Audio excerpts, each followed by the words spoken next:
good 5 or 6 years to convince Michael that he wants to stay right here in Hamburg and in Western New York. He loved it when he came out here, and he's from the West. But I have no doubt that they will end up settling here.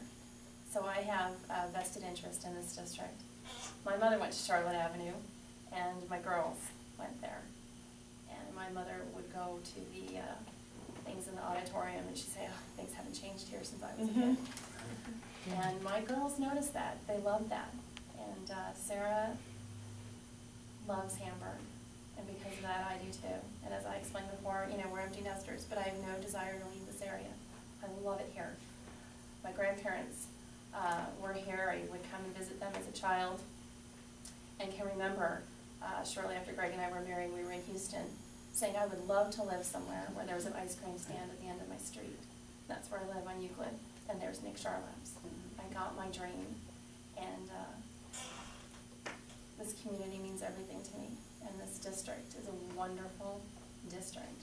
So 6 to 8 months is not enough. I would love to extend that stay, so I would do everything that I could to make that happen. Me too.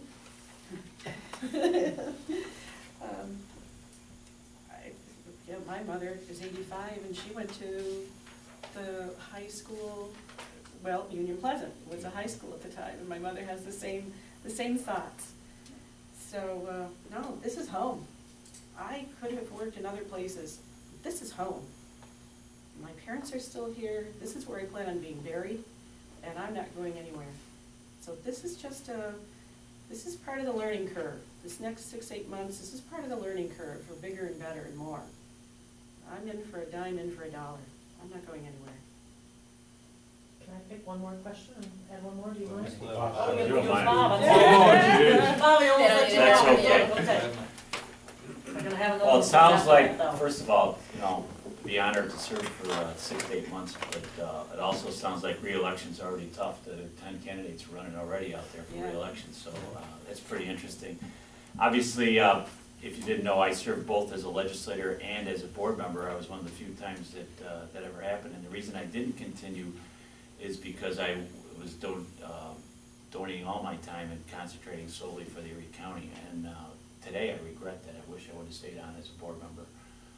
Obviously, the person who took over my spot did a good job, the woman I live with, but her passion and my passion are a little different things. She's very good at what she does. But yes, you know, as everybody has said here, this is just not a one-term opportunity here. I really enjoy serving out here. So it sounds like a good competitive race coming up. Elections are in May, stuff signed in about April. I could tell you about all that stuff, but that's how it all works. And I don't know who else is up this year besides this spot, but it'll be an interesting time of year out there. And so the budget will have a lot to do with it. So sometimes you might be better off on the outside than on the inside. But yes, I definitely would take a look at running for re-election.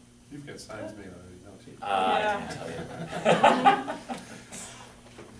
The question I want to add on is that number 5 question. We start with Bill. The question is, how might you work through a situation that has been brought to your attention, but has yet to be brought to the attention of the school district administrators as a board member? Brought to my attention A individually. question, yeah, you're out there in the community, a situation has been brought to your attention, you know it, school administrators are unaware of it.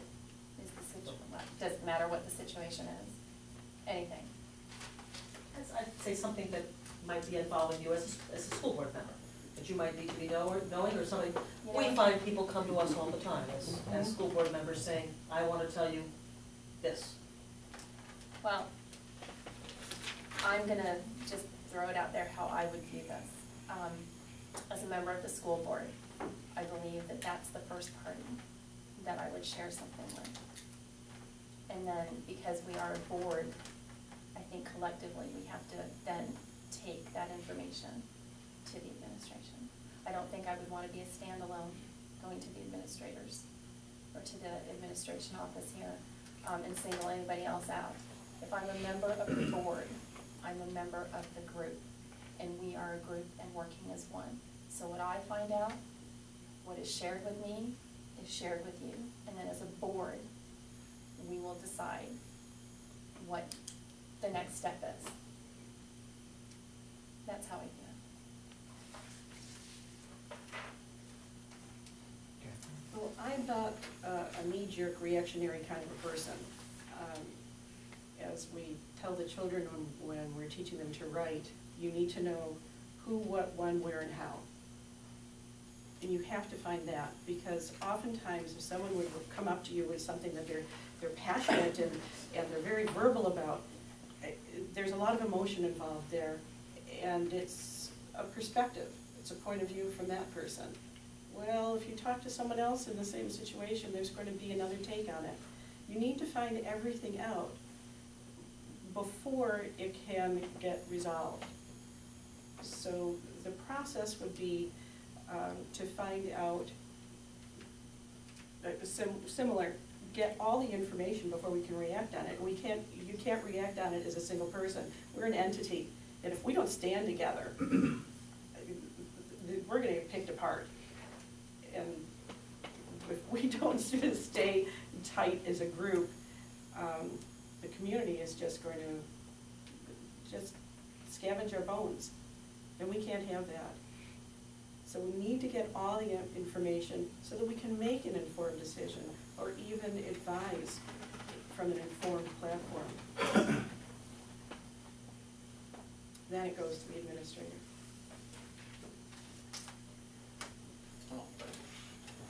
You know, I guess the first call is right to the board president to run the situation by the board president first to see if she's heard anything or he's heard anything on what has been told to you to verify that. After that, it should be the responsibility of not only the board president but the individual to inform the rest of the members before you take it to the administration. In case anybody's heard something and say, hey, look, we've already dealt with this, this is what we're doing. As a new board member, that's one of the key things, because who's ever coming on as a new board member, there might have been issues before that you've already tried to resolve. But your first call should always be the president, because the president is the spokesman for the board. After that, you could take the president and discussing with the board. If it becomes a real big issue, then you can take up to the administration as a united board, as everybody has said here. But the first call should be to the president and say, look, I've had this situation, this issue's been brought to me, have you heard about it? If not, here's what I know. Then you start talking to the rest of the board, because you're in contact, not to pick on you, Ms. Calkins, but you're in contact with as president more with the administration, and everybody else is in contact too, but you're the lead liaison, and so that's how I would see you want to take that. So your first call is to the president, make sure the situation, explain it, then talk to the rest of the board in case somebody else heard anything, and then you would take it to administration, because the administration has enough things to do without, like Kathy said, something happened that didn't happen before that you didn't know about. I would follow simple district protocol. I'd call the board president and I'd call the superintendent. Superintendent runs day-to-day operations of the district. Let him handle it.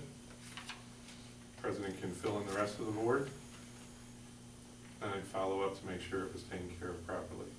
And I would certainly follow up with the parent or community member, whoever it was, to make sure that they were satisfied in the end.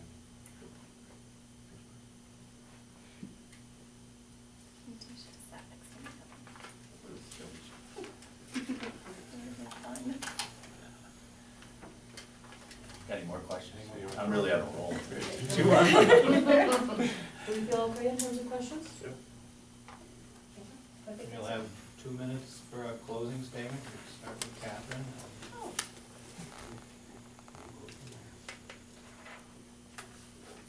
I think everything has just about been accomplished this evening. Everything's pretty much been said. This is my job. This would be my job. I have the ability to get into buildings at any time. I don't know if, and you'd have to inform me, if as a board member we have the opportunity to go to a building during the day and maybe sit and have lunch in the faculty room. Is that something as a board member we could do? That works well. Yeah. go to a school building, and sit and have lunch in the cafeteria with the kids. As courtesy, you just tell the principal you're in the building and not be disruptive. See, that's what needs to happen. You need to get into the buildings and be able to see the kids and talk to the staff. The fact that there are some clubs now in the high school, the GSA, I've actually ran into a child at Tim Hortons the other day who had said that the organization was the best thing that they had been to. They felt so good about being able to go to this meeting and talk about their situation and not be ridiculed, to have some support. They're finally not getting that bullying that we've been talking about. I think we've got to be proactive about that. We are here. I am here. This is my love. There's not much else to say. Thank you. Bob? Yes, first of all, thank you, superintendent, board members, I appreciate the opportunity tonight. Greg Davis, thanks for putting it all together. You know, I mean, it's the emails and everything goes out, makes it a lot easier. Obviously, I'm very interested in serving on this board, but there's some things that I want to say too. It's a very tough choice for you. You got 10 people coming out here, 10 good candidates. Everyone did a great job tonight. You need to find that candidate that fits your board, that really sits out there and helps you out and keeps you going and keeps it in rhythm. And that's the hard part as board members out there, is who's got the best fit. And it's going to be a tough choice. I'll be very honest. It's going to be a very tough choice out there. I turned it off. How come it came back on? Very tough choice. And so I want to throw this out there. I've been very active in the Finance Academy. I just stepped down recently off of that. I thought it was a great program, but I'm also active in this way. I really think our high school and our kids need to look at two things: either going to college or get into trades, get into apprentices, get into wall-to-wall career paths. I'll tell you right now, we need to have our kids ready to take on this world and this global economy. And it changes drastically. Not everybody's going to go to college, but they have to walk out of here like my daughter, who graduated here, went to BOCES. She's loving life as a hairstylist at Regis, and she's doing well. But that's what she wanted. We have to help them out with guidance, and that's guidance teachers, and that's guidance from the administration. And those are the things that I think that really need to concentrate. I wish you all the luck in your choice, I truly do. It's a tough choice, it really is. Look at who's the best fit for you, who brings the most to the board to help you out. Thank you very much. Same thing, thank you all for sitting here and listening to the four of us. Thank you for showing up as well. Thanks, Greg, for moderating here. Tough call, and I'm sure you're going to have 6 more fabulous candidates on Thursday night. It should be seamless for you, and I hope it is. It's going to be a tough year, and you just put the right person in place. So good luck to you all. Again, I would like to thank everybody for this opportunity, for all of you and the questions and the smiles and the nodding of the head. Made me feel very comfortable. Thank you. Greg, known you for a long time, so I appreciate all your help in this too. I appreciate those of you that came tonight. I wish there were more. I wish all the seats were filled.